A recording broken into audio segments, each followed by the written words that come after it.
Philippe Le Tessier, 4e jour de jeûne contre la fermeture et le démantèlement de l'hôpital de Granville.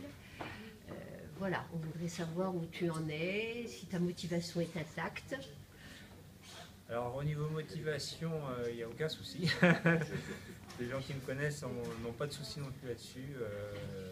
J'irai le plus loin possible dans l'action, même si cette action ne passera pas forcément par une prolongation illimitée de ma grève de la faim. On va donner des échéances et aussi des objectifs, mais ma motivation est très grande. D'accord. C'est parfait, déjà, hein, l'énergie est intacte malgré le manque de nourriture. Donc bien sûr, on s'inquiète pour toi quand même, hein, en tant que colistier. On aimerait bien qu'un jour tu puisses nous dire que tu veux quand même bien renoncer. Et je voulais savoir, depuis le début de la semaine, est-ce qu'il y a des choses qui t'ont surpris, agréablement surpris dans le contact avec ceux qui passaient là? Alors, ce qui est assez surprenant, je pense que je recommande aux élus de venir passer une journée là, assis sur ma chaise et regarder un peu ce qui se passe dans leur hôpital. Déjà, on voit de la misère, de la détresse, hein, entre parenthèses, misère au niveau médical. On voit aussi une détresse au niveau du personnel et une tension, on ressent nettement une tension.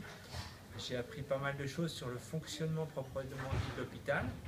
Je ne pensais pas qu'on était à ce niveau-là et je crois qu'il y a beaucoup de travail à faire au niveau de l'humain à l'intérieur de l'hôpital et de l'humain en ce qui concerne les patients, mais aussi de l'humain en ce qui concerne les soignants. Ah oui, effectivement. Du coup, c'est instructif aussi, cette période de jeûne. Pour moi, c'est une expérience exceptionnelle. Et je pense que je vais en sortir grandi dans la tête, entre parenthèses. Ah, bien. Et finalement, également, depuis le début, là, depuis lundi, est-ce qu'il y a des choses qui t'ont, tout d'un coup, qui t'ont sauté aux yeux ou qui t'ont désagréablement surpris, des attentes que tu avais, qui ont été déçues, ou des rencontres qui t'ont semblé difficiles? Oui, c'est vrai que, je le dis, moi je voulais faire une dynamique de groupe. Je pense que Philippe Le Tessier tout seul, il ne peut pas grand-chose. En revanche, on aurait été 6, 7, 8 à maintenir une certaine présence ici sur le site, ça aurait été beaucoup plus efficace.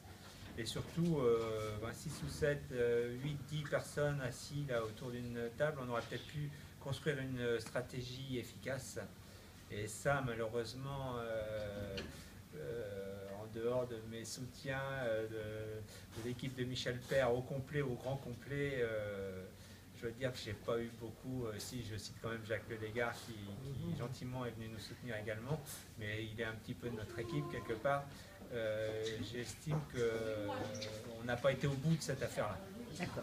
Donc il y a quand même eu beaucoup de sympathisants, mais qui n'avaient pas un poids suffisant pour pouvoir t'épauler. Ouais. D'accord. D'accord. Eh ben, écoute, merci, bon courage et alors à demain. À demain, merci.